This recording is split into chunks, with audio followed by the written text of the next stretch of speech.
Hello Mythology oddities and welcome to Beyond the Krypt, the retrospective series where we look through the archives of Mortal Kombat history. Today we will see how a vengeful spectre became Mortal Kombat's most popular character. And I am of course talking about the yellow ninja of the Shirai Ryu, Hanzo Hasashi, aka Scorpion. We will be going through each game he makes an appearance in, which, as expected, is damn near all of them, and reviewing what changes were made to his character and how it impacted him going forward. I will also be handing out letter grades to each game's version of Scorpion to show how I feel about how the character was handled in that particular game. So, without further ado, let's start from the beginning. The idea for Scorpion originated with Mortal Kombat co-creator John Tobias. While researching Asian mythology and martial arts history, he would come across two books, China's Ninja Connection and Combat Skills of the Lin Kuei. These books mentioned a rumored ancient Chinese clan of assassins called the Lin Kuei, who, if real, were obviously better at their jobs than the traditional Japanese ninjas, because we don't really know if these guys even existed. Tobias envisioned a mysterious ninja character from this Lin Kuei, which eventually led to the creation of Sub-Zero. But we're not discussing Sub-Zero today, so how did this lead to the creation of Scorpion? Well, they decided to create two characters from one by making two ninjas that would be palette swaps of each other, saving time and resources. In the early stages of development, the idea was to have two ninjas, a hunter and a hunted, both from the Lin Kuei. The hunter would be trying to track down the hunted or fleeing ninja who would be attempting to escape the clan. And while this idea wasn't fully realized within these characters specifically, it would lay the groundwork for the Shirai Ryu and Lin Kuei feud, with the founder of the Shirai Ryu, Takeda, being an escaped Lin Kuei member. Scorpion's entire character in this first game would be as the antithesis to Sub-Zero, the fiery yellow counterpart to Sub-Zero's ice and blue color. Both characters were played by Daniel Pesina, a legit master martial artist and stunt performer. The costume used for Scorpion was store-bought, and I've heard some misinformation online that the costume was originally red and was digitally altered to yellow and blue, but that's just not true. The costume was always yellow, at least for the first game, while Sub-Zero's color of blue was indeed digitally altered. Daniel Pesina was recorded in costume performing all of Scorpion's punches, kicks, stances, and of course, special moves, including the legendary and iconic spear move, where Scorpion throws out a kunai attached to a rope and shouts, "Get over here!" And that move actually wasn't pre-planned. It came in the moment during filming. Here's the footage. You know what would be a cool ass move? One more time. Alright, that's cool. Do ninjas ever have this sort of... That was cool, dude. What was that? You pull something like an arrow or whatever, it's stuck into the other guy, and it dragged him across the... and then you would shoot him and nail him. When you try to wind up with a little more like right now you're kind of just going... Yeah,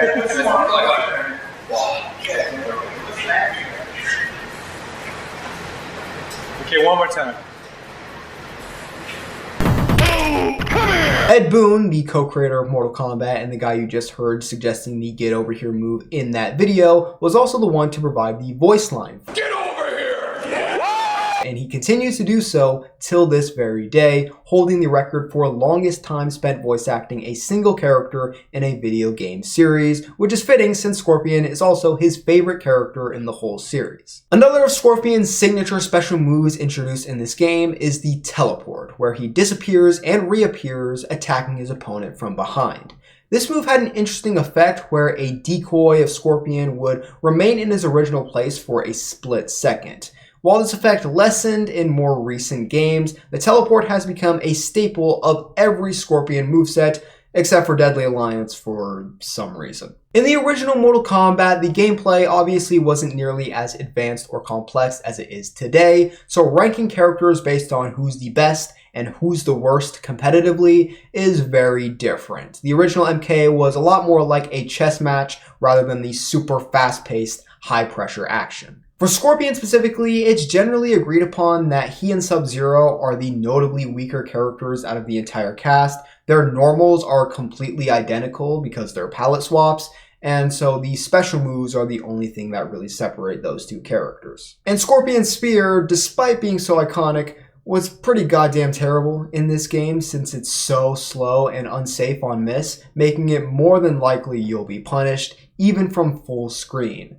The teleport is always nice to have, but Raiden had a much better and quicker one, though funnily enough, when it comes to matchups, the ninjas were actually pretty good matching against Raiden. Moving on, we of course cannot forget to talk about fatalities, which made Mortal Kombat what it is today, and Toasty from Scorpion in this original game is definitely a standout, with him tearing his mask off, revealing a skull, and incinerating his opponent to nothing but bone. The exact inspiration behind this fatality isn't exactly known, at least from what I could find, but knowing Ed Boon and John Tobias' love of comics, it's more than likely that the inspiration was the Marvel character Ghost Rider. Scorpion would even adopt the flames radiating from the skull in later games. When it comes to story, in the original Mortal Kombat, Scorpion was a mysterious undead ninja seeking revenge on Sub-Zero, and all people really knew about the feud at the time was that Scorpion belonged to a rival clan of the Lin Kuei, and Sub-Zero murdered him, leaving his wife and child behind.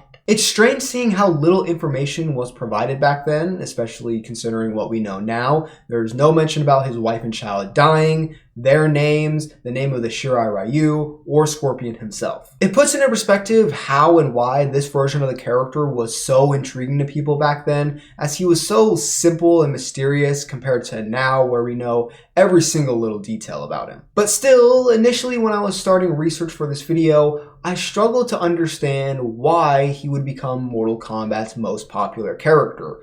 It's not like he was the first palette swap ninja, which is what I was initially thinking, because through research in this video I found out he's not the first palette swap ninja. It was actually Sub-Zero who is the original, and Scorpion is a palette swap of him. But after thinking about it, I believe what set them apart and made Scorpion the fan favorite was the personality infused into his character with the very limited resources of the time to do so.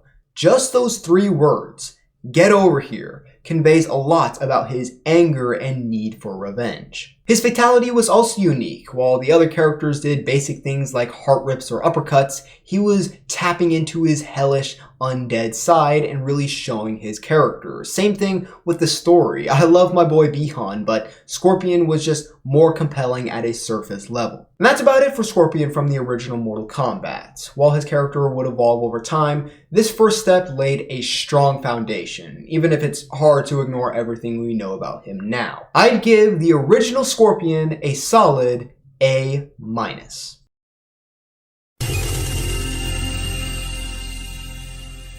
So, Scorpion would obviously make a comeback in Mortal Kombat 2, and right off the bat, there's design changes. The hood's tighter, the ninja vest has a more defined quilted texture, and the shin guards are much larger and more noticeable in this version. This is also the first time we see Scorpion with the white eyes. Now, it's not actually visible in gameplay, but in any still art or renders, like in the character select screen or his ending, it's pretty clear, and from here on out, the white eyes become a staple of his character, and he's rarely been seen without them since. Something kinda odd though, if you look at those same renders I was just talking about, the mask Scorpion's wearing is made from the bottom half of a paintball mask, fun fact, but in game, it's more like the cloth mask from the original Mortal Kombat. This design element has become so synonymous with MK2, so it's weird that it's not actually in the game itself. MK2 also gave Scorpion a couple new moves. He's got an air throw now, where he's basically doing a monkey flip in the air and slams his opponent to the ground. Then there's the leg takedown, a scissor takedown that makes the opponent fall over, and it was terrible. In fact, hitting an opponent with this move was considered a sign of disrespect, basically calling them trash of the game. The thing is with this one is that even if you hit them with it, your opponent actually recovers faster than you do, meaning this move was unsafe on hit. Though actually competitively, Scorpion was a little bit better received in this game than he was in the first one. He wasn't as bad as the other two ninjas, Sub-Zero and Reptile, though he still wasn't exactly on the upper half on anyone's tier list. The air throw special move made him really good against jump heavy playstyles, and his counter teleport was decent, especially against projectiles, but he wasn't great at close distance. If you got stuck in the corner as Scorpion, you better hope you can time a teleport, or else you're cooked. Scorpion, along with everyone else, has 2 fatalities in Mortal Kombat 2. Fitting. Toasty returns, where the opponent goes up in flames before now exploding, and a new one, the Spear Slice. Scorpion uses his kunai to slit his opponent's throat, and then, in one clean sweep, slice them in half. With a kunai. Yeah, I'm not sure how that works either. I think this fatality is actually pretty undermined for how much it did for Scorpion's character. It made him seem less like an angry brute and more like a technical, skilled martial artist. And I think the other special moves like the air throws and the trips and stuff also do a lot for that perception of his character. This game is also the first time that the Toasty fatality is actually associated with the term Toasty, as there's a special message that pops up if you do the input in a certain way, and this is also the first game to have the actual Toasty pop-up from Dan Forden. Toasty! Scorpion wins.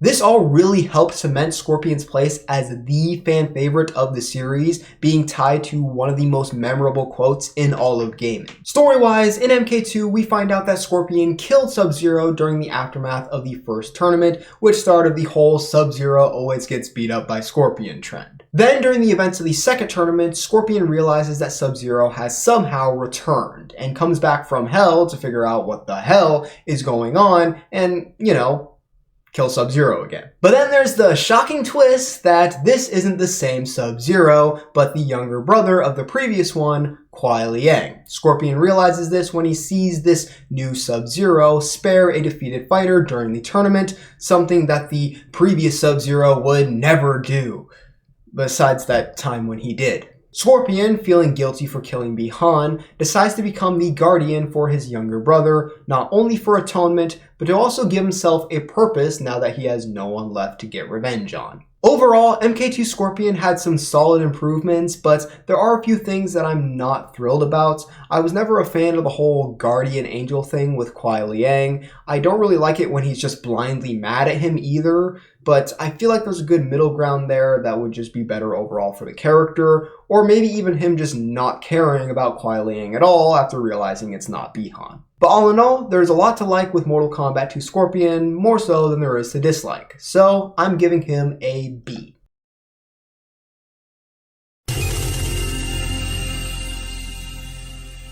In Mortal Kombat 3, Scorpion actually didn't return. That's right. This was blasphemy to the fans. Mortal Kombat was at its peak in terms of popularity, even had a movie coming out that same year, 1995, and they didn't include their most iconic character. Not just him though. None of the classic ninjas were included in their original form. Not Reptile, not Smoke, Sub-Zero looked completely different, not even the female ninjas. Why? What on earth could have led to such a decision? Well, we don't know for sure, but there are a few theories. One of the most popular ones being that Daniel Pesina, the actor who played all the ninjas in MK1 and 2, was actually fired after featuring in an ad for some Mortal Kombat ripoff. And this one actually seems pretty plausible when you consider the fact that both Johnny Cage and Raiden were also excluded from Mortal Kombat 3, with Johnny also being played by Daniel Pesina and Raiden being played by his brother, Carlos Pesina. But usually in these types of things, it's usually the least interesting option that ends up being the one that's true. And in this case, I think it was just time constraints. From what I've gathered, the team at Midway was under some very strict deadlines at the time, and they probably realized they couldn't finish the game with all the intended characters on time, so they made the decision to leave the ninjas out. Why you would leave out the most iconic characters rather than, I don't know, Stryker? Your guess is as good as mine. But obviously, our boy Scorpion didn't stay gone for too long, with him returning in the re-release of Mortal Kombat 3, Ultimate Mortal Kombat 3, bringing back all the ninjas male and female, and with this one, Scorpion gets another design overhaul, a pretty major one at that. His ninja vest became segmented into these different plates, a now iconic look that has returned in many iterations since. There was also a lot more yellow on this costume, and it was a lot brighter, especially on the now tighter form-fitting pants. And thanks to the graphical upgrade in UMK3, the details of his outfit, like the arm guards and the mask, were now much more defined. And for the only time after Mortal Kombat 2, Scorpion did not have the glowing white eyes. Instead, they were shrouded in darkness, which honestly, I almost like just as much. With Daniel Pesina out, Scorpion would now be played by the man with the craziest jawline I have ever seen, John Turk, who played all the ninjas in UMK3, but he is more synonymous with playing Sub-Zero specifically, since you can actually see his face on the costume in this game, plus he would return to play him in MK Mythologies and be the basis of his face model for quite a while in the 3D games. Gameplay-wise, Scorpion did not receive any new special moves, just his classic spear, teleport, and air throw, but with Mortal Kombat 3's new combo system, a few of his combos did include him pulling out a battle axe, which was the first time Scorpion used a weapon other than his kunai. And that's interesting because nowadays he's more known for using swords like katanas, but I know a lot of fans who would actually really like to see the battle axe come back. Competitively, Mortal Kombat 3 is when the series became a little bit more advanced, which is why researching from now on is much easier on me. Thank you, Ketchup and Mustard, for your MK Meta videos. They were very helpful. Scorpion was, again, a pretty mid-tier character. He had good normals, solid pressure, effective anti-airs, and punishing capabilities, and of course, having the teleport is always a big plus in any character's toolset, especially a character who's never been great when trapped or at close range. But ninjas in MK3 had pretty bad hitboxes, making them more susceptible to getting comboed by some of the cracked, busted characters that exist in this game. Scorpion specifically was also rendered pretty useless by Human Smoke, who had a lot of the same moves, but was just better. Scorpion's classic toasty fatality would make its return for the third time in a row, now with a tad bit of goofiness injected into it with a dramatic sound effect and the opponent screaming in fear.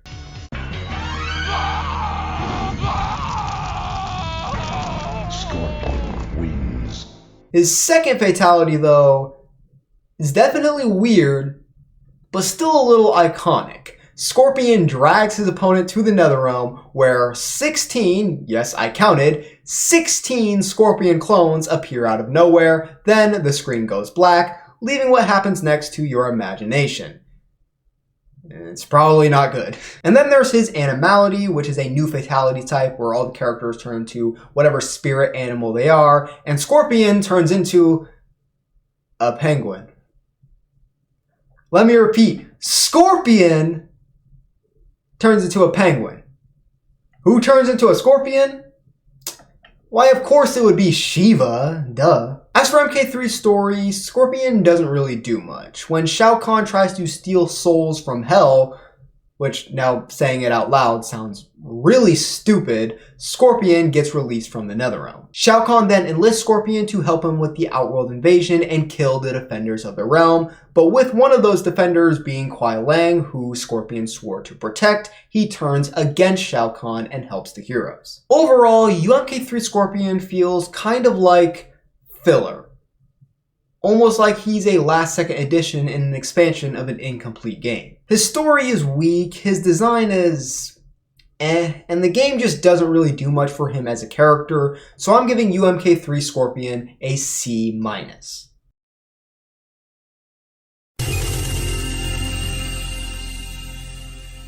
After this, Scorpion would feature in Mortal Kombat Trilogy, the Armageddon before Armageddon, where they crammed every single character in the series up to that point into one game. Scorpion in MK Trilogy doesn't change much from MK3, almost to the point of being unnoteworthy, but there are a few tweaks here and there. First off, in the character select screen and in his ending graphics, they made his mask and face a lot more skull-like. It's definitely a cool concept, but it feels a bit over the top for me personally. Competitively, he was pretty much at the same exact level he was in Mortal Kombat 3, which is actually worse now because MK Trilogy features a lot more busted characters, especially ninjas.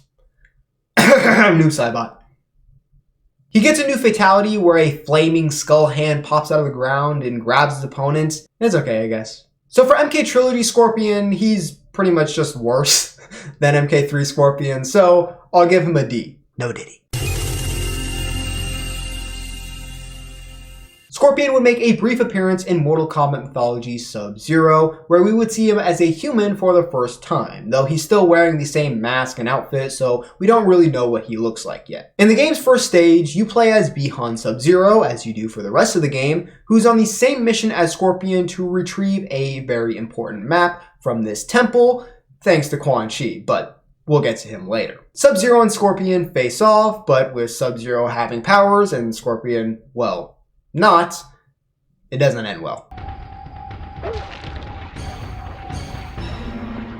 The game then reveals that Quan Chi was behind the assassination of Scorpion's entire clan as a way of rewarding Sub-Zero for completing the mission.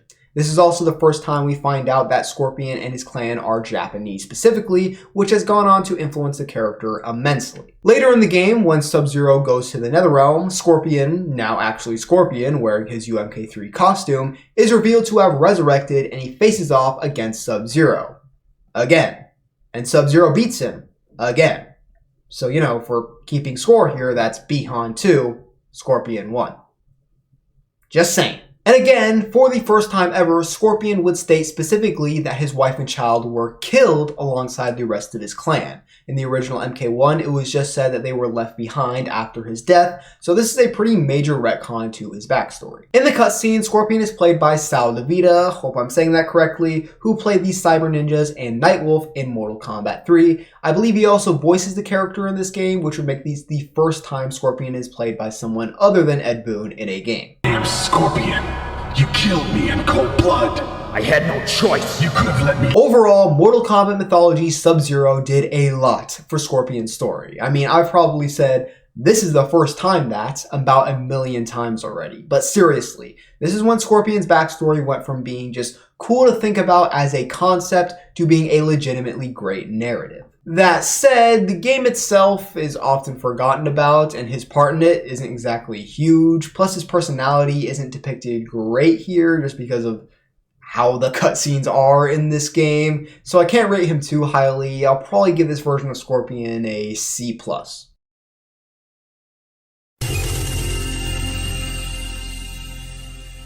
Now let's talk about how Scorpion made the leap from 2D to 3D.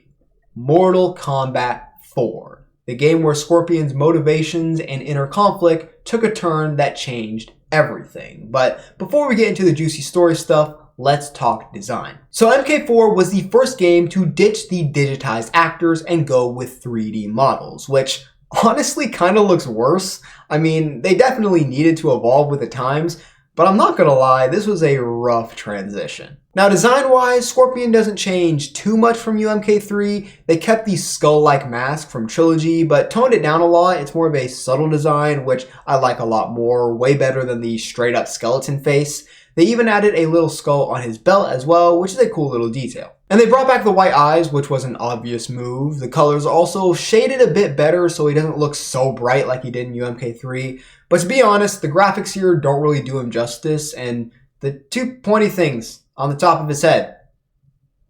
Why?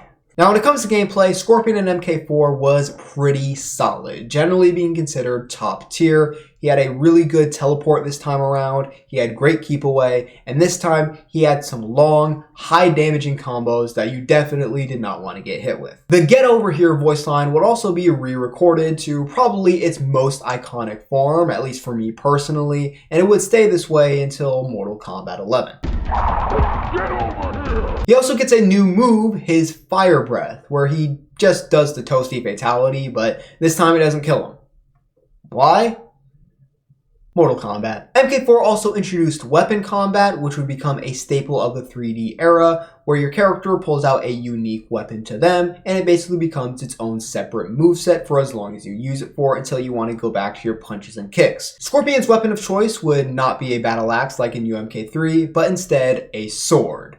I'm not really sure what type of sword it's supposed to be in game because, I don't know, you try to discern what that is. But in the trailers, it looks like a medieval longsword, which Doesn't really fit Scorpion to me, but ever since, Scorpion has been linked with swords that are more fitting, like katanas. When it comes to fatalities, Scorpion has the classic toasty back, but now, thanks to the 3D environment, the camera pans around as his opponent runs around in fire, screaming in agony before they succumb.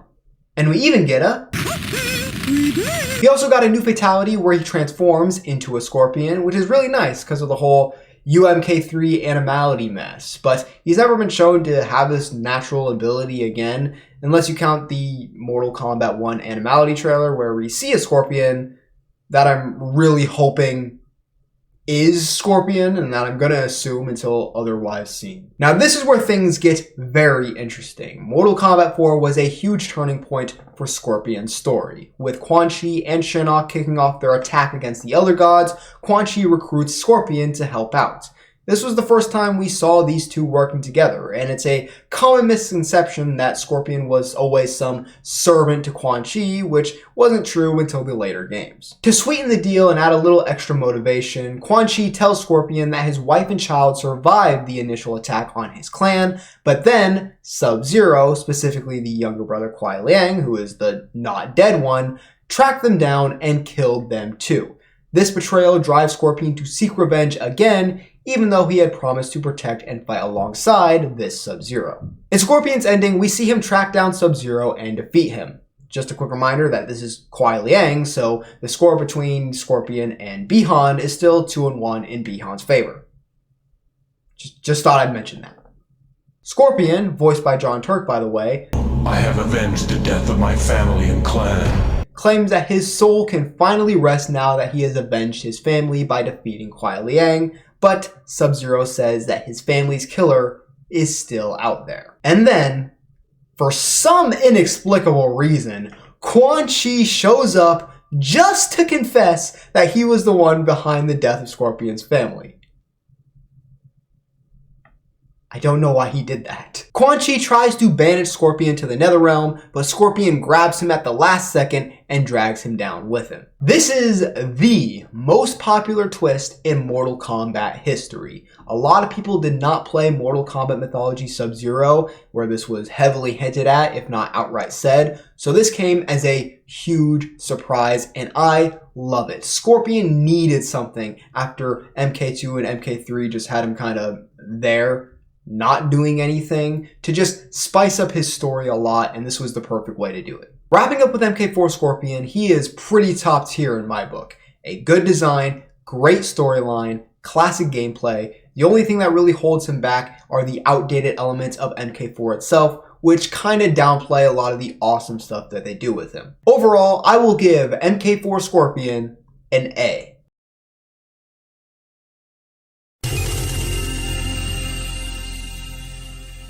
Then we get to the real beginning of the 3D era, Deadly Alliance. Scorpion would actually feature in the first teaser for the game, pulling off some random fighting moves, but also using the fireball for the first time ever. Before this, it was Liu Kang associated with the fireball, but this kind of started Scorpion also being known as a pyromancer or firebender. You could also see the massive graphical leap from MK4, which was the last game to be featured in arcades. After this point, it was all console exclusives, and it had been 5 years since MK4, so Deadly Alliance looked really good, and honestly, this is kind of a trend with all the 3D era games, but I feel like their art style still holds up to this day in a weird way. Scorpion's design in the final game was a little tweaked from what we saw in the teaser, but was more or less the same. They took his classic look and added a lot of detail and armor that made him feel more grounded within a world of ninjas, gods, and other things. This was a bit of a risk, since adding so much detail and changing so much could cause him to become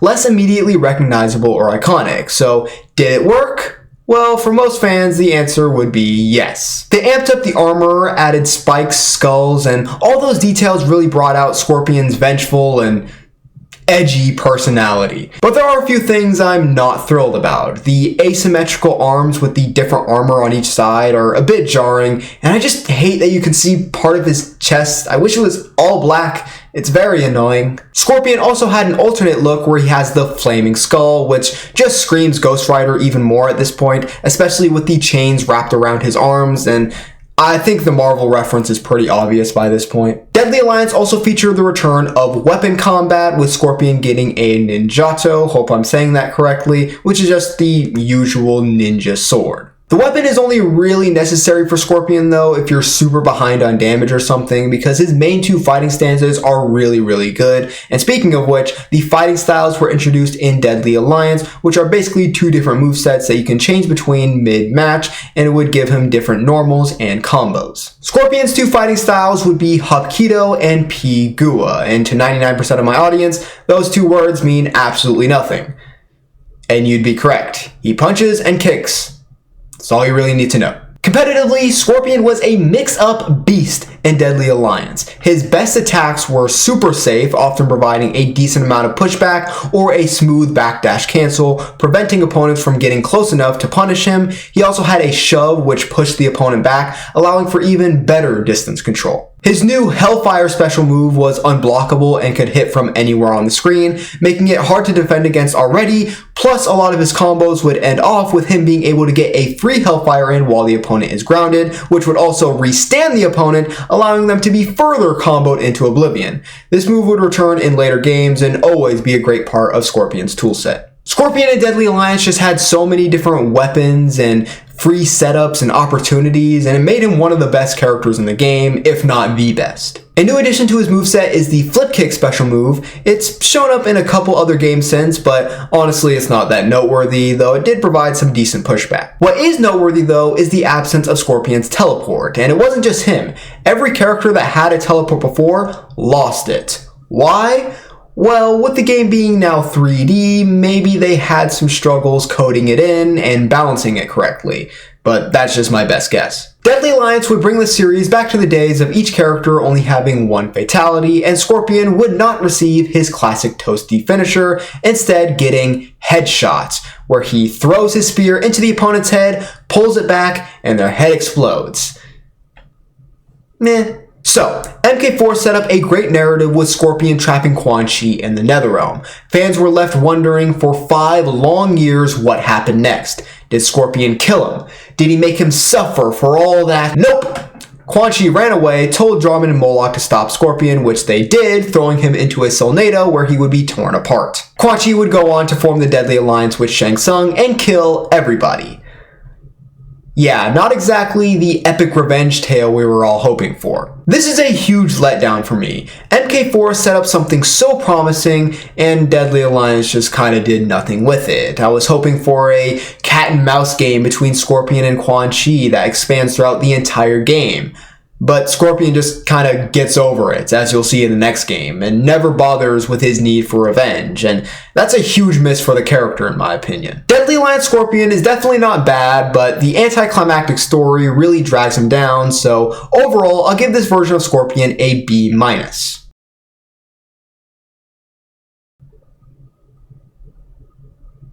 Come on, you really thought I was going to talk about Deadly Alliance Scorpion without showing the greatest video of all time? This week on Cooking with Scorpion, learn about chopping, tenderizing, chopping, cake decorating, and chopping.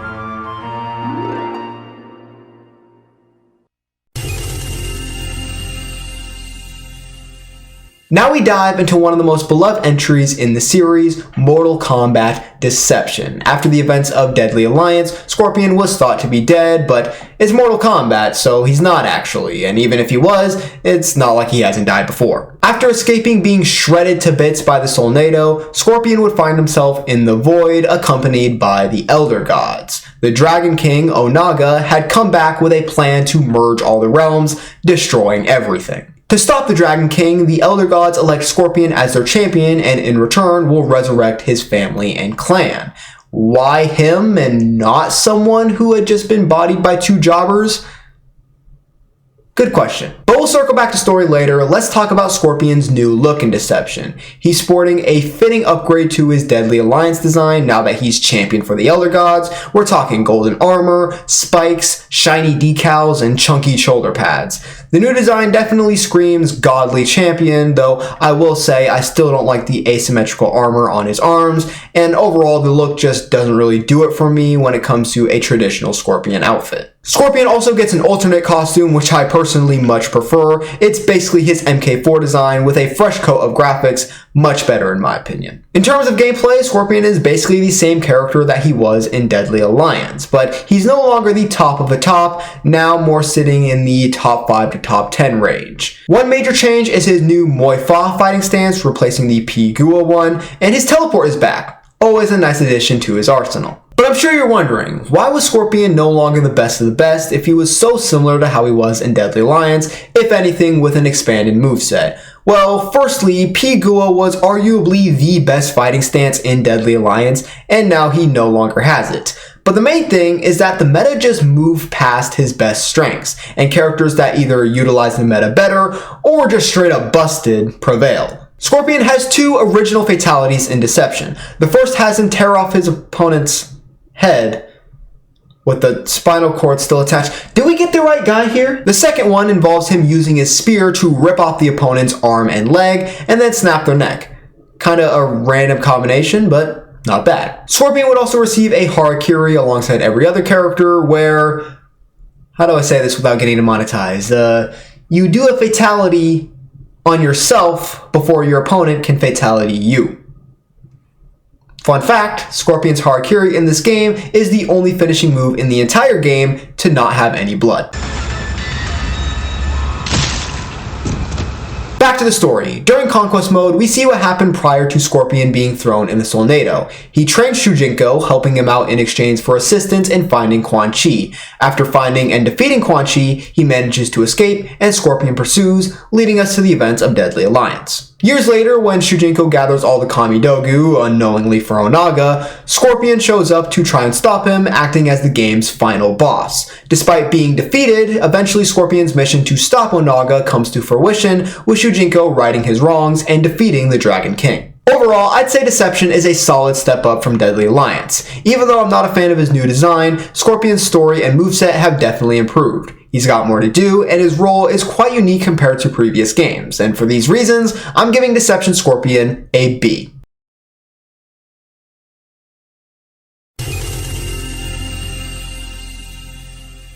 Before we dive into Mortal Kombat Armageddon, let's take a quick detour into, without a doubt, the best Mortal Kombat spin-off game, Shaolin Monks. So Scorpion gets 3 different designs in Shaolin Monks. The first one is only seen in the opening cutscene and doesn't appear in the actual gameplay, and I have to say, that's a bit of a tragedy because for me, this is the best Scorpion design we've ever seen. It's the perfect evolution of his classic look, blending it with modern touches that make him stand out, all while fitting the more grounded look this game has. In this design, Scorpion has shoulder pads and some spikes that are more subdued compared to the slightly over-the-top 3D era designs. The spikes are flatter and squared, which I think looks awesome. Plus, he has the quilted pattern on his vest, and honestly, whenever Scorpion has that kind of detail, it's so satisfying and cool to look at. The second design is the one you'll see for most of the game, and it's still good, but it's hard not to feel a little let down since it's not the other one. This design pulls more from his UMK3 and MK4 looks with a plated vest and those superhero-like elements.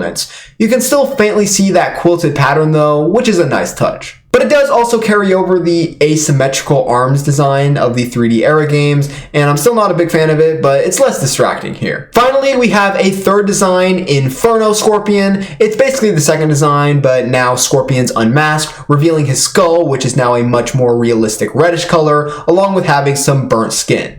Definitely a more menacing look for him. When it comes to gameplay, Scorpion brings over all his classic moves from the fighting games to this new action-adventure setting.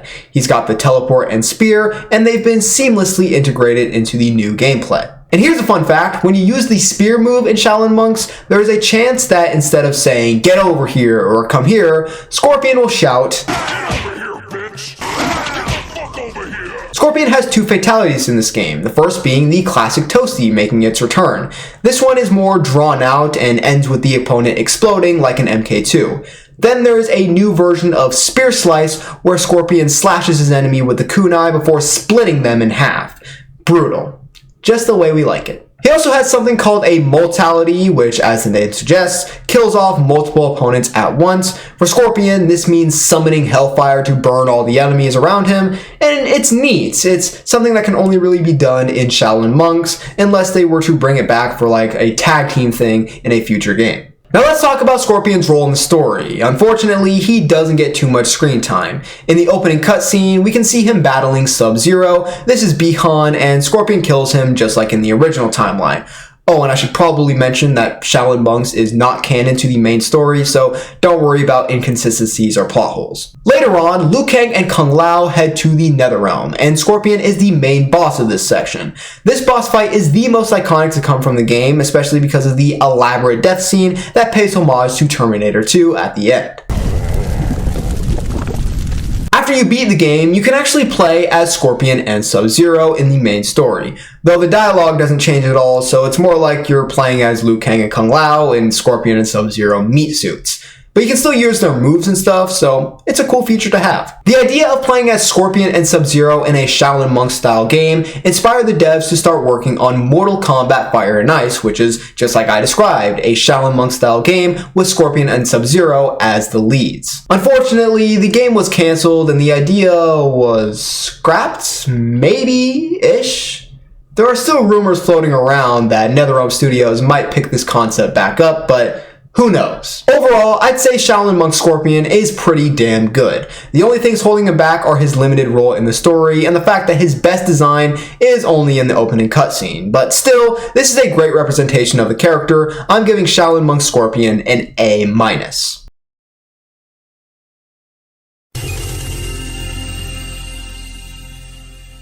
It is now time to dive into the end of an era.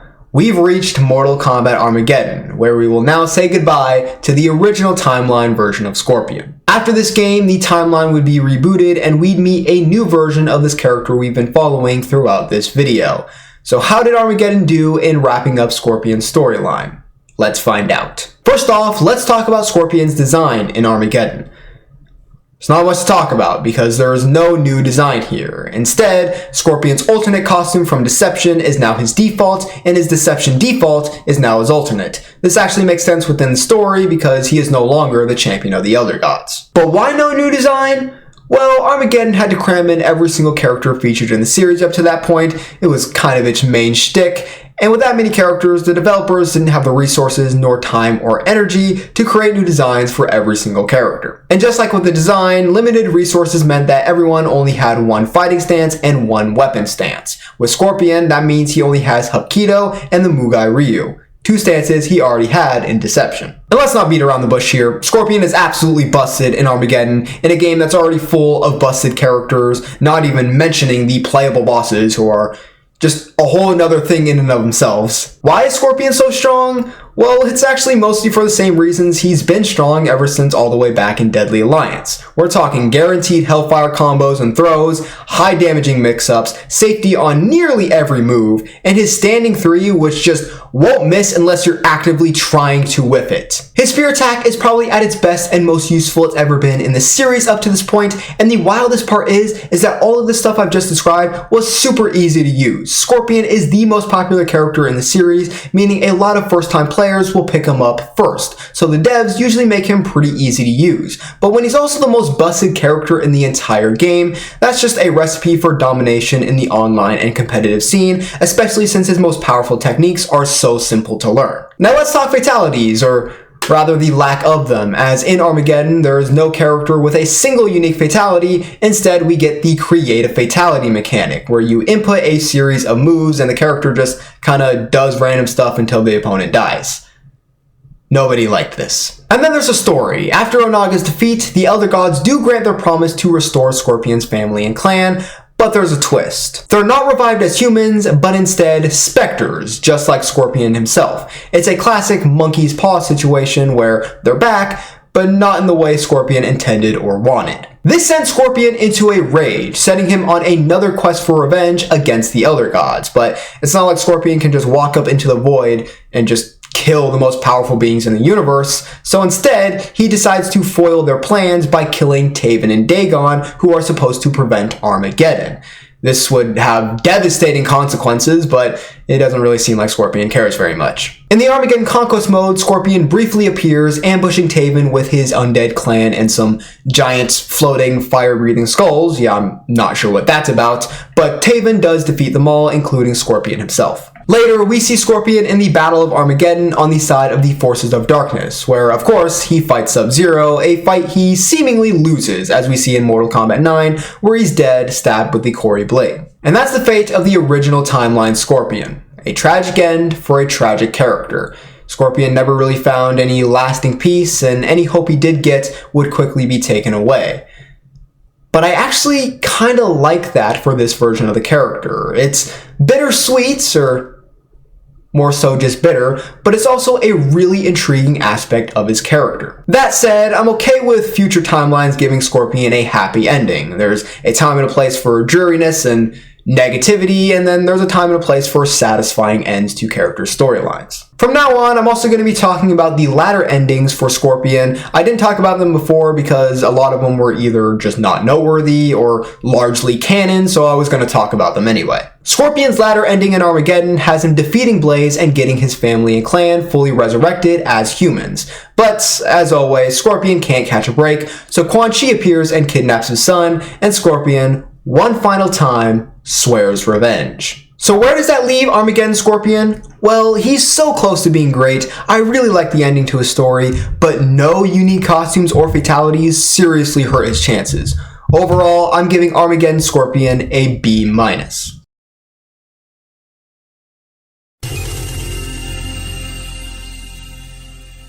Before NetherRealm Studios took over, Midway would give us one final addition to the Mortal Kombat franchise in the form of Mortal Kombat vs. DC Universe. This was the first game to be featured on the Xbox 360 and PS3, and you can really tell the graphics are so much better than they were in the previous games. They had that next-gen polish, really leaning towards what we'd see later in Mortal Kombat 9 and Injustice. Scorpion's design in MK vs. DC was almost a fusion of what had come before and what was to come, blending what we loved from the earlier games with what we'd see in MK9 onward. His mask is now like an actual scorpion, with the center as the body and the legs branching off, and the brow above his eye being the scorpion's head. It's also partly inspired by the MK 1995 movie mask. From the neck down, it's a lot like his Shaolin Monk's design, especially with that quilted vest, which I always love, but the arm and leg guards are more like what we'd see in Mortal Kombat 9, featuring more scorpion-like details. There are even some parts of his outfit that resemble a scorpion's bumpy exoskeleton.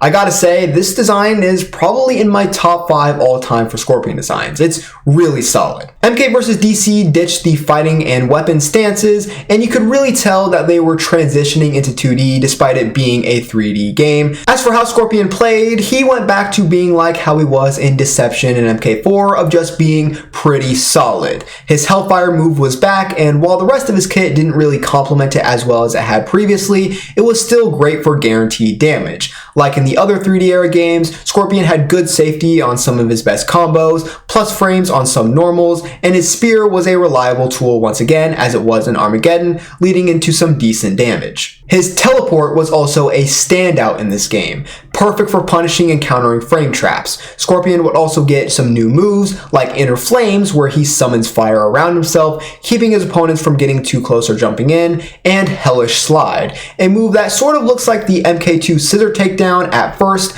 but instead of tripping the opponent, he sort of kicks them back, kind of like Sub-Zero or Reptile Slide. Now let's talk about one of the big changes. No gore. With DC characters coming in, the game had to tone it down since superheroes in general were more seen for the less mature audiences, leading to the first and only Mortal Kombat game to be rated T for teen by the rating system they helped create. That meant no limbs being torn off, no guts flying around, and no exploding heads, and some characters' fatalities really suffered from this. Scorpion, not so much. His fatalities were still pretty appealing for his character because most of the appeal when it comes to Scorpion fatalities were more so based on his abilities rather than the gore and the blood and stuff. The Toasty fatality made a comeback, now just burning the opponent to a crisp instead of turning them into bones or making them explode. And in his second fatality, Lava Pool, he drags his opponent into what we can assume is hell, only to toss them back out as a clean skeleton.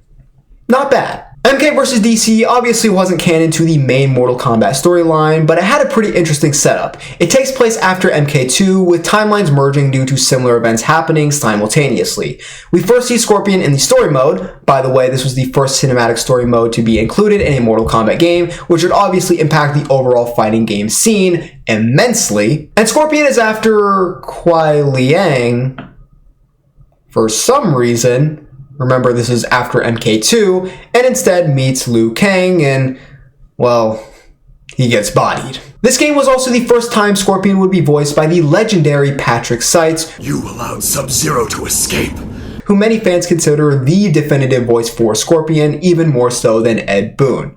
Seitz brings a certain rage, but also pain to the character that is just unmatched. Scorpion then disappears, swapping places with the Flash, who happen to be in the Batcave. Scorpion attacks Batman, thinking he's Sub-Zero. Okay, and gets bodied again. Later on, Sub-Zero is sent to find Scorpion so that they can track down Quan Chi, since this was the first game to establish that Quan Chi was Scorpion's master, more or less. Scorpion would actually find Sub-Zero first, dragging him to the Netherrealm where Quan Chi is trapped. They end up fighting, and their fight results in the Combat Rage, which is like this force that is building up whenever people fight, becoming strong enough to free Quan Chi. Oh yeah, and Scorpion gets bodied again. Quan Chi then sends Scorpion after Katana, but instead, he meets the Joker, leading to this. The princess. Where is she? Princess? Didn't I kill the last guy that called me that? He should have known! I'm the only Joker around here!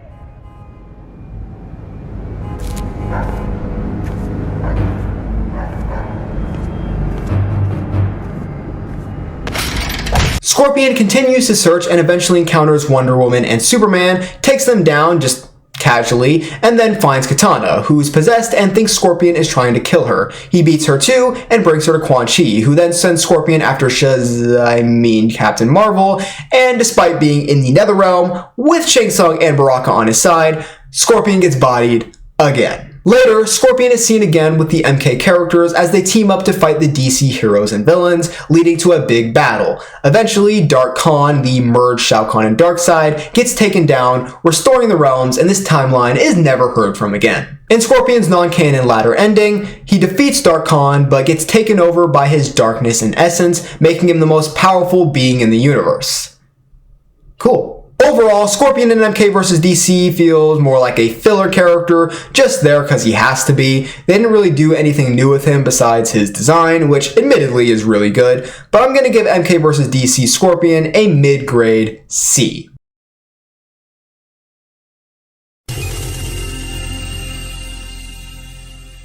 Alright, now we're diving into the game that changed everything. Quite possibly the most impactful fighting game of the 21st century, Mortal Kombat 2011, or as most of us know it, Mortal Kombat 9. This was the first game released under the Warner Bros. And NetherRealm Studios banner after Midway went bankrupt and sold the rights. And this game was seen as the return to form, bringing back 2D gameplay and focusing on modernizing the classic arcade game story, characters, and mechanics. Let's talk Scorpion. His design in MK9 is a lot like his MK vs. DC design, but dialed up to not even 11, but 12. The whole outfit is covered in that exoskeleton pattern I mentioned earlier, big shoulder pads that look like scorpions, spiky armor that screams Scorpion, and even his mask is more Scorpion-like, and with a more prominent brow over the eyes. Oh, and it doesn't stop there. His swords even have scorpion stingers on the hilts. Honestly, I think they went a bit over the top with it, but I get it. This is a reboot and they wanted to grab people's attention, but funnily enough, they didn't actually use this design in most of the promotional material. Instead, they had the MK vs. DC design, most notably in the announce trailer. Scorpion also gets his classic MK1 design in MK9, which is the first time a classic design has actually been advertised as a homage to the game that it originated from. Pretty cool treat for the fans. Now when it comes to gameplay, Scorpion would finally end his reign as a top tier character, going back to being a mid to low tier character as he was in the earlier games. He had some decent tools, but there was always a caveat or some way to defend that would leave him in some devastating positions to get comboed. A lot of his normals were 0 or even minus on hit. He had a couple good combo starters, but on block you were toast. Some decent range tools like his teleport and spear, but once again, super unsafe on block or whiff. And you can basically just crouch and block and you're safe from Scorpion at range, besides for the Hellfire, which is still probably his best special move and always gives guaranteed damage, but it's just not enough to save him against the characters above him who can just punish or zone him out completely. The best way to describe Scorpion in this game is that, like I said earlier, he is a super easy character to pick up and be somewhat effective with at a low level. But this time around, it also goes the other way around. He's also a character super easy to defend and punish. Basically a tutorial character which isn't going to get you very far at a high level. In MK9, every character got a new super move in the form of an X-ray. Scorpion's was pretty basic. He teleports, punches the opponent in the face, and then stomps on their chest. It's not exactly super unique to him, and I feel like the devs were just kind of lazy on this one. Scorpion has 4 finishing moves in MK9. Firstly, Split Decision, which starts similar to his MK2 fatality, slicing off the head and then to the body, but with the added flair of kicking the body, making the head pop up into the air, and then slicing it down the middle. His second fatality has him stabbing the opponent with his kunai, wrapping the chain around their neck, which I almost forgot to mention, the rope is now a chain, which I don't really have a preference for, and then he kicks them into a portal, only for them to come out on the other side, dead and skinless. Then there's the classic Toasty, this one being much more agonizing and drawn out, as you actually see the opponent's skin melt and char before they collapse. Fun. And finally, his Babality, returning from MK2, which I didn't mention before because they were all the same Babality, they just turned into a baby and cried. That's it. Boring. But in MK9, they're all unique. For this one, Scorpion yells out, "Get over here," in a high-pitched voice, throwing out his spear, but it's too heavy, and he falls over. Starts to cry. Adorable, I guess. Alright, let's talk about Scorpion's role in the story mode. MK9 is an in-continuity reboot, so some things stay the same. The game kicks off at the end of Armageddon, with Raiden and Shao Kahn being the last 2 combatants standing. Shao Kahn's about to win, but Raiden sends a message back in time to himself during the first Mortal Kombat tournament because he can just do that. This means that everything before the first tournament should, keyword should, be the same, so everything that happened in Sub-Zero Mythologies. Scorpion's bio in MK9 confirms some key details that were previously unknown. First, his real name, Hanzo Isashi. This is the first time we get confirmation of that, along with the name of his clan, the Shirai Ryu, and the name Scorpion being given to him because of his fast and deadly ninja abilities, which was able to be inferred, but it's nice to have that confirmation. We also learned specifically that Quan Chi resurrected him, which is also made clear in the story mode with how Scorpion is obedient to him. You waste my time, sorcerer. Restraint, Scorpion.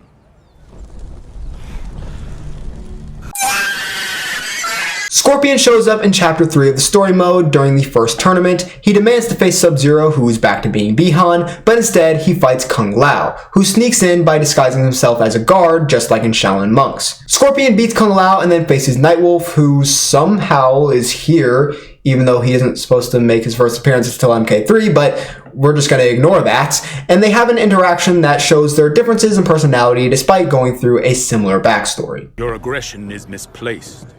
What do you know of my... You are not the only one whose people have been victimized. But I have found new purpose in serving the spirits. I do not cling to the past. You no longer seek retribution. You dishonor your kind.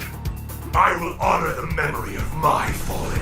After defeating Nightwolf, Scorpion is confronted by Raiden, who has been receiving visions of the previous timeline. One of these visions is of Bihan turning into Noob Saibot. To prevent this, Raiden asks Scorpion to spare Sub-Zero's life in exchange for requesting that the Elder Gods resurrect his family and clan, cause that went so well the first time. Scorpion agrees, but when he later faces Sub-Zero in the Netherrealm, he's shown a vision of the Shirai Ryu massacre and his family's death by Quan Chi. Unable to resist, he kills Sub-Zero, which, by the way, means that the score remains 2-1 in favor of Bihan, because the first timeline is reversed and erased, so that score, that kill that Scorpion got on Bihan is now not a thing anymore.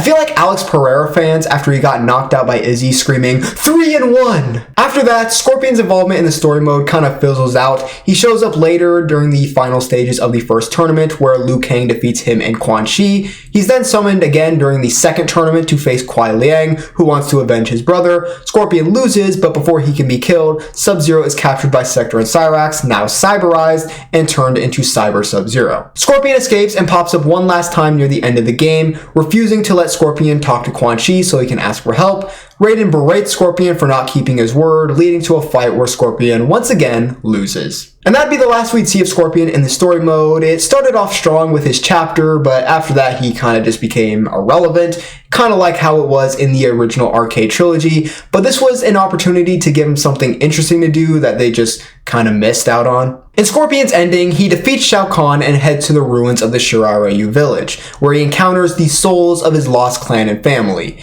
They tell him that Quan Chi was behind everything, so Scorpion heads to the Netherrealm and kills the sorcerer. Simple and straightforward. So, Mortal Kombat 9 Scorpion. He's a very watered down version of the character compared to where he left off in Armageddon, and for a reboot that's not necessarily a terrible thing, but it's just a bit jarring to go from a tragic character with a rich storyline of twists and turns to this guy who's just angry and wants to kill Sub-Zero, and then once he does that, it's like he has no purpose anymore for 2 games in a row. Overall, I'm giving MK9 Scorpion a C-. A lot about this character just doesn't work for me, and the only thing keeping him from getting a D or even lower is Patrick Seitz' voice acting and some good character interactions in his chapter.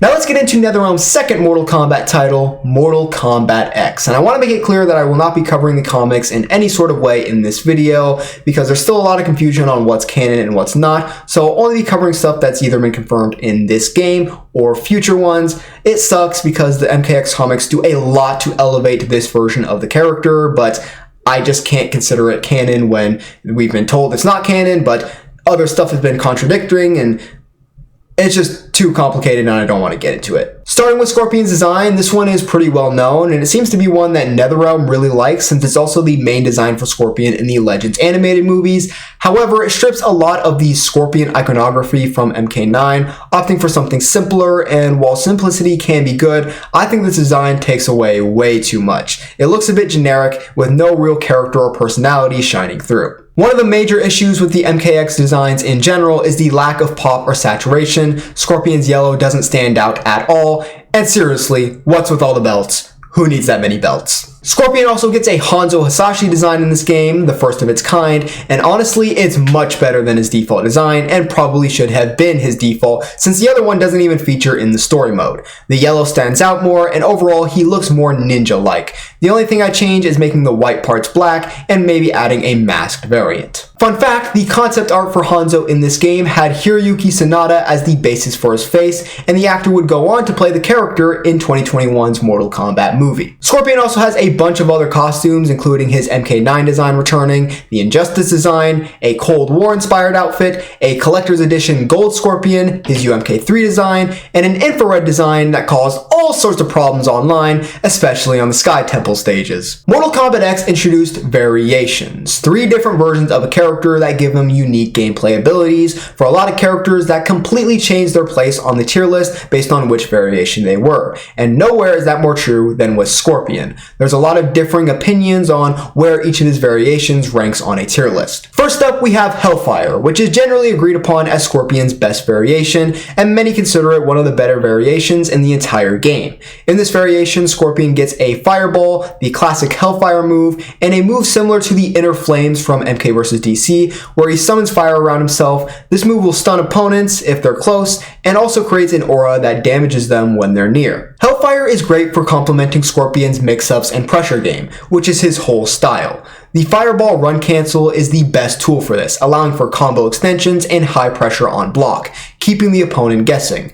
This variation is also great for baiting opponents, whether you're countering a punish with the Hellfire Aura or baiting a jump in using the ground Hellfire. Next we have Inferno, which is at the opposite end of the spectrum, considered a low tier variation, though it's still used a lot since it doesn't require much skill to feel like you're getting results. This variation gives Scorpion demons to summon offering a lot of full screen options with demons attacking from various angles. It's like the ground hellfire from the previous variation used to bait jump-ins, but the demons are kind of hard to land correctly. The main weapon here is the low grab, where a demon grabs the opponent and holds them in place, allowing for combo extensions. It's similar to the Hellfire Aura move that I just described from Hellfire, but not as good. Finally, we have ninjutsu, the variation that no one really talks about. This variation has Scorpion using dual swords, but it doesn't have any unique special moves, focusing instead on changing a few of his normals. Footsies and distance keeping are key here, with the focus on finding the right spot to get the most reward with the least risk for your combo starters. It's a simple but effective variation if you know how to use it. Generally considered mid-tier, but since Hellfire is so good and Furdo is easier to use at a low level, this one kinda gets lost in the mix. Scorpion gets 3 fatalities in Mortal Kombat X, plus a whole bunch of brutalities that would take ages to try and cover. His first fatality is Stop Ahead, where he throws a fireball through the opponent's chest, creating a gaping hole. Their heart dangles down and they fall to their knees. Scorpion slices off their face, which slowly slides off, revealing their brain. It's gruesome, and that dangling tongue is something I remember everyone finding absolutely disgusting. His second fatality is called Who's Next. In this one, he summons this hell pillar thing, spears the opponent's head, throwing it into what he just summoned, and then throws his sword, which pierces the opponent's head and sticks it in there. This one was used in the announce trailer. His third fatality is a part of the classic fatality pack, so you can probably guess which one it is. That's right, Toasty is back, and it's recreated pretty much exactly, with Scorpion burning his opponent into a clean skeleton. Story-wise, Scorpion is first seen in the opening chapter, which takes place soon after MK9, with Shinnok launching his attack on Earthrealm. Scorpion ambushes the special forces on their chopper, causing it to crash, and in the rubble, Scorpion fights Johnny Cage and loses. Later, we see Scorpion again while Johnny and Sonya are investigating Quan Chi's fortress. This time he loses to Sonya, and during the battle, the souls of Scorpion and the other revenants, Jax and Sub-Zero, are freed, meaning Scorpion, for the first time, is no longer a spectre. Now as Hanzo Asashi, he sets out to restore the Shirai Ryu, taking on a young protege and Kenshi's son, Takeda, teaching him the ways of the Shirai Ryu. 20 years later, Hanzo makes peace with Kuai Liang, the new Grand Master of the Lin Kuei, who reveals the truth about the Shirai Ryu massacre. Quan Chi, conspiring with Sector, was responsible for killing the Shirai Ryu and Hanzo's family. Fueled by this revelation, Hanzo sets his sights on Quan Chi. After training Takeda and reuniting him with his father to join the Special Forces, we get to the present-day events of the game 5 years later. Hanzo hears of Quan Chi's capture by the Special Forces and invades their camp to kill him. Despite warnings from Sonya, Johnny, and even his old friend Kenshi, Hanzo is blinded by rage and fights his way to Quan Chi. He defeats him in combat and beheads him, but not before D'Vorah arrives and gives the Amulet of Shinnok to Quan Chi, who just manages to spit out the spell that will release the Fallen Elder God right before he gets decapitated. Realizing his mistake, Hanzo tries to fight Shinnok, but is easily subdued. Cassie Cage and her team arrive later, and Hanzo directs them to where Shinnok went, and that's the last we see of Hanzo in Mortal Kombat X. This was a really good story for Scorpion, and would have been even better had the MKX comics been canon. You don't really feel how long it's been since Scorpion has had the need for revenge, with his new mission in training Takeda keeping him occupied, but still being that hurt soul deep down. After 25 years, he finally gets to direct his built-up anger at someone, but his revenge also dooms the fallen Earthrealmers to stay fallen just like he was. It's a really good storyline. Scorpion's arcade ending has him feel guilt for his role in the resurrection of Shinnok and try to perform Harakiri before Raiden stops him and instead bestows some of the Jinsei's power to him, making him, along with the Shirai Ryu, protectors of the Earthrealm and Jinsei. Overall, Mortal Kombat X Scorpion is great. Besides the design, there's not much negative to say. The story is peak Scorpion, his gameplay style is fun, and the variations offer enough diversity to keep things interesting. Patrick Seitz also gives easily his best performance here, at least out of the games. I'm giving Mortal Kombat X Scorpion an A+, but if you include the comics, it's an easy S tier.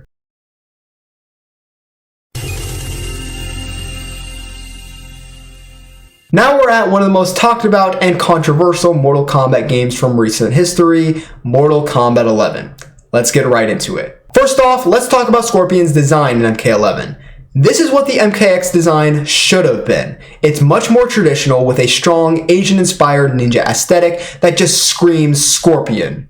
The colors are vibrant with a striking yellow that really pops. The addition of deep red accents just complements everything beautifully. This feels a lot more like Scorpion compared to MKX. Now MK11 introduced the gear system, which means Scorpion's look can change a lot depending on what gear you equip. There's no way I could go over every gear piece and skin, there's just too much, but I've got to mention the masks. There's a ton that pay homage to previous games, and even MK Legacy with masks that resemble mouths, which is based on real samurai masks. MK11 also brings back Scorpion's classic MK2 design, his MK9 look, and even a skin that makes him look like Reptile. Reptile wasn't in this game, so it's a cool treat for fans of him. When it comes to gameplay, MK11 is a bit unique to talk about. Variations do return, but they're custom, meaning you can mix and match moves and create pretty powerful combinations. Scorpion was solid for most of MK11's life cycle, but I have to mention the meme level annoyance he caused online.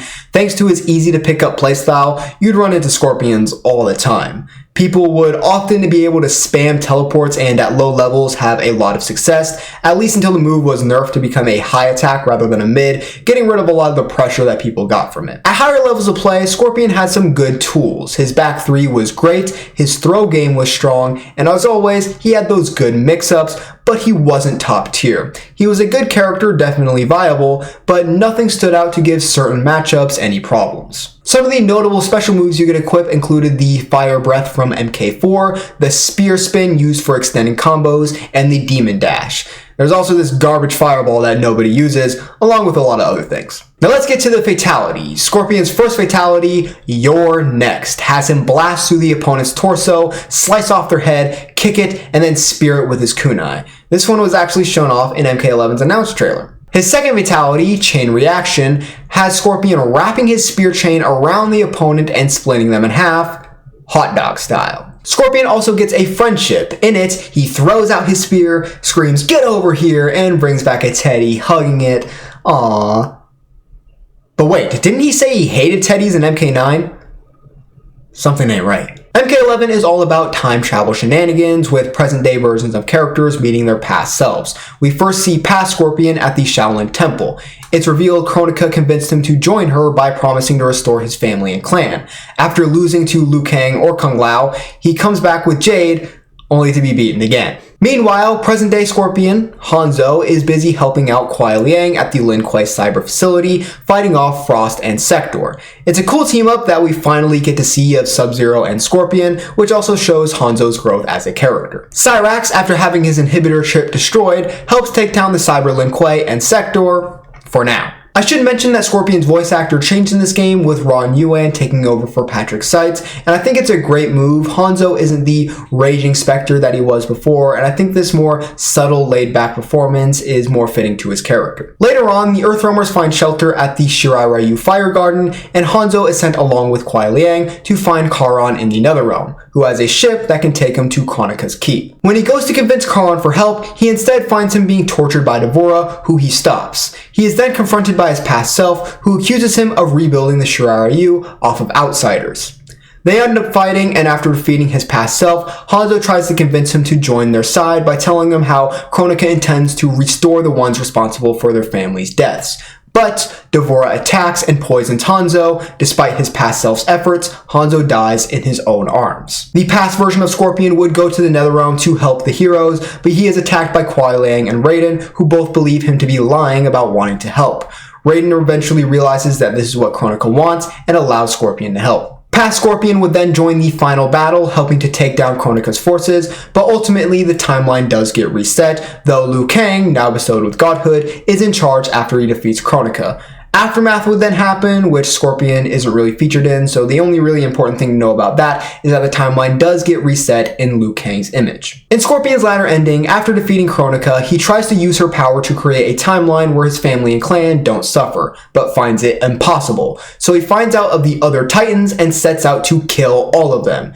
Good, because they suck and they shouldn't exist. Overall, Scorpion in MK11 is solid. Whether you love or hate the game, it's hard to argue against that. The only major criticism I've seen is that D'Vorah being the one to kill Hanzo doesn't make much narrative sense. It should have been someone like Noob Saibot. But aside from that, I think this was a fitting end for the Hanzo we've known since MK9. The design is on point, the gameplay is fun, and he's got a decent story arc. I'm giving MK11 Scorpion an A.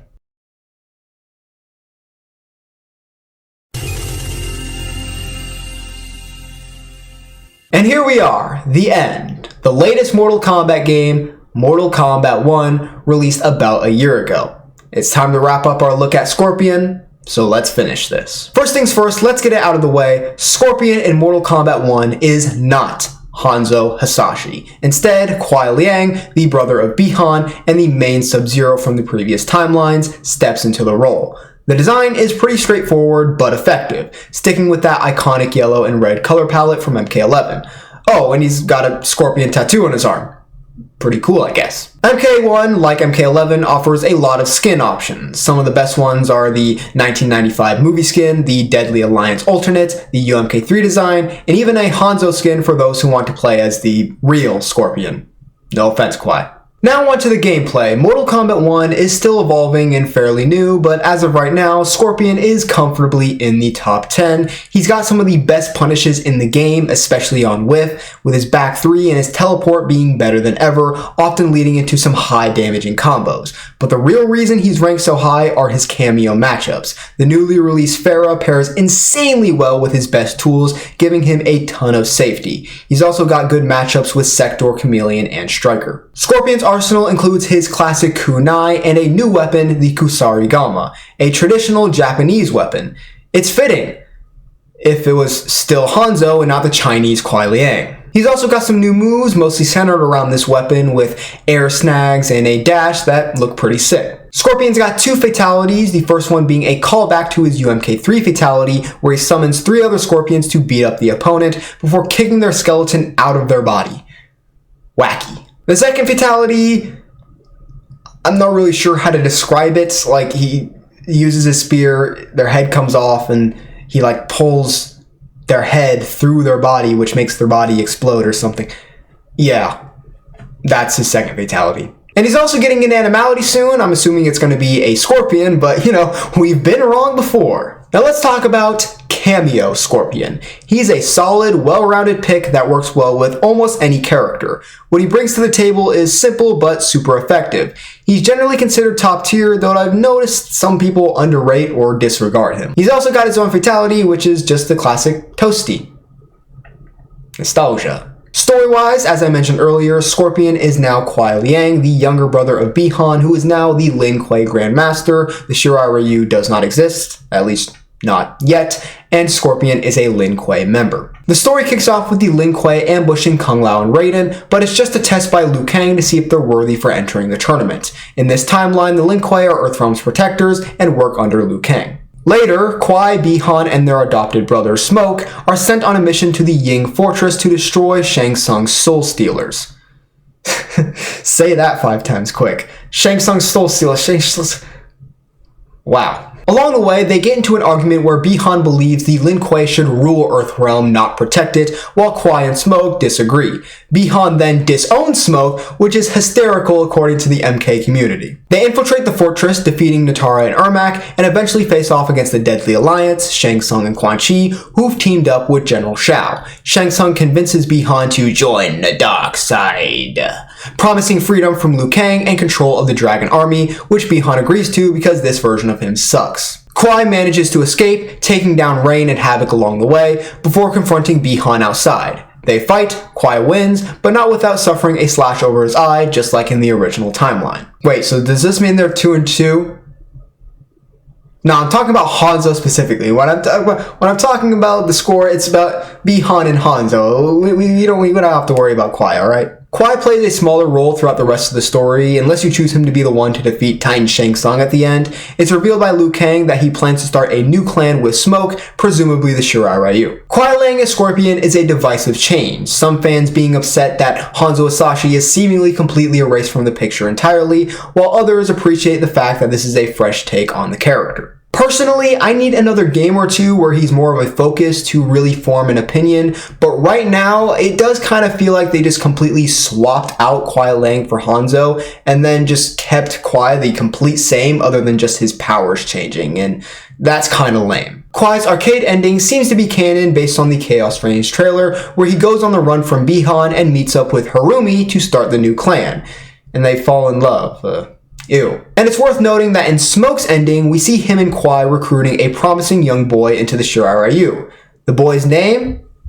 Hanzo Asashi. There was also an Invasions Mode season where Hanzo Asashi from another timeline, probably the one from his MK11 ending, shows up looking for a timeline where he can be with Harumi. He finds out that she's with Kwai in this timeline and goes berserk. Eventually, he's subdued and sent to a timeline where it's Harumi who's Scorpion, and they live happily ever after, killing people. So how do I grade Scorpion in MK1? This one's tough because there's a lot to consider. The cameo, the main story, the invasion story, the moveset, the skins, everything.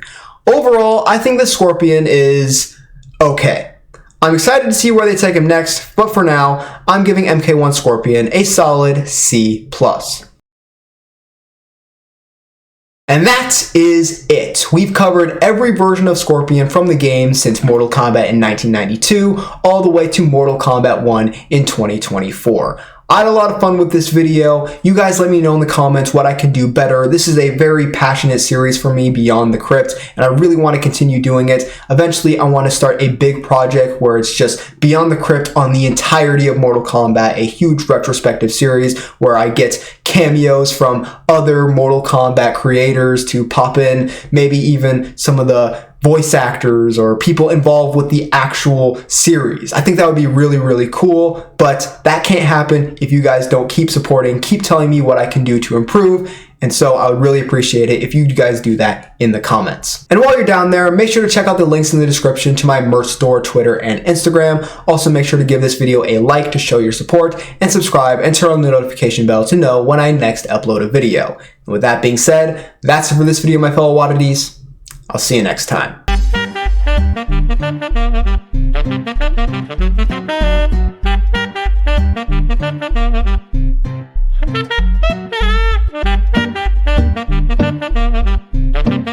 Thank you.